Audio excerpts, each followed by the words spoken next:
top 10 closing songs on Beatles albums. Hi fans of high quality entertainment. This was suggested to me by someone recently, or actually it's been suggested more than once. And the thing is, I actually already did this, but it was in a video where I talked about other things too, so some of you missed it. So I thought I would make a separate video where I talk about my top 10 favorite closing tracks from Beatles albums. So the ones that didn't make my list, because I'm just doing a top 10 instead of their 13 albums. So the songs that didn't make my list are Dizzy Miss Lizzy from Help, Run for Your Life from Rubber Soul, and Yellow Submarine and Pepperland from Yellow Submarine.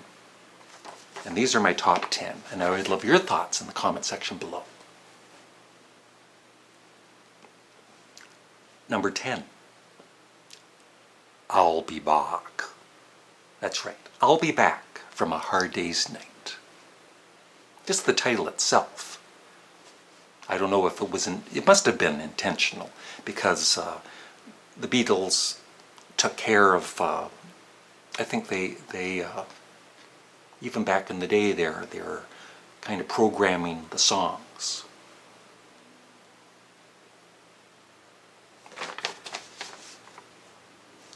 Number 9. Number 9. Number 9. Number 9. Everybody's Trying to Be My Baby on Beatles for Sale. George sings that so well. Love him. Number 8. From With the Beatles, Money, That's What I Want. John Lennon just rips it on the vocals. Number 7. All You Need Is Love from Magical Mystery Tour. Number 6. Get Back from Let It Be. And of course it's mainly because of John saying, I hope we pass the audition. A lot of Beatles fans love that.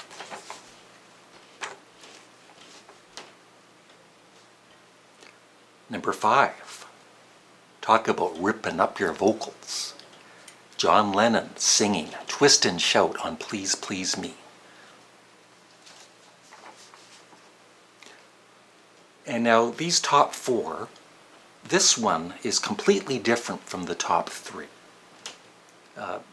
Because the Beatles were starting to make these really epic album closing tracks.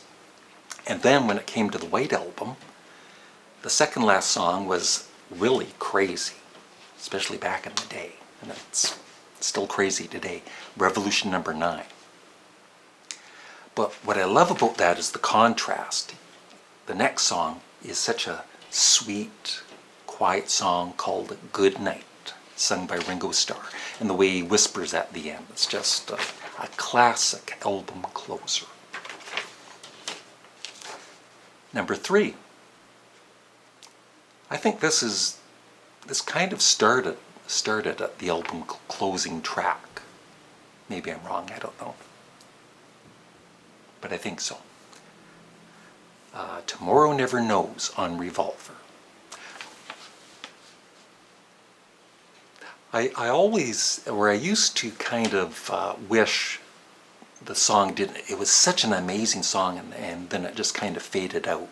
I love it the way it is now, but back in the day I was kind of thinking, too bad they didn't do something like they did with A Day in the Life, but it's cool.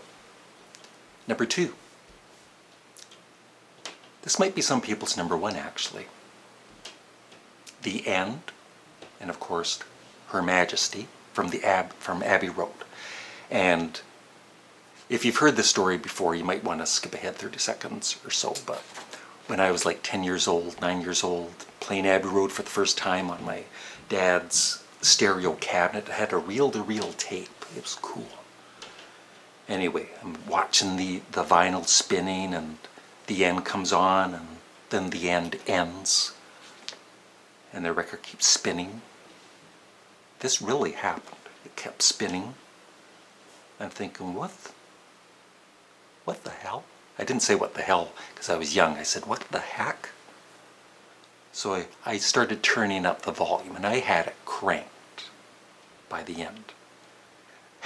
And then that chord for Her Majesty, and I'm telling you, if there was film of it, it would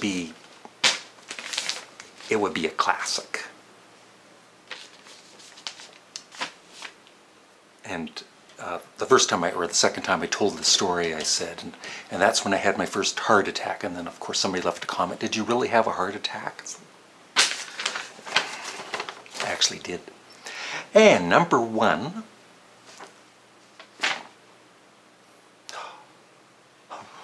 it's been 50 years of listening to this song, "A Day in the Friggin' Life."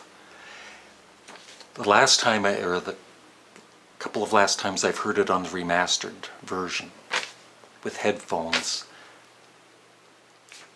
If God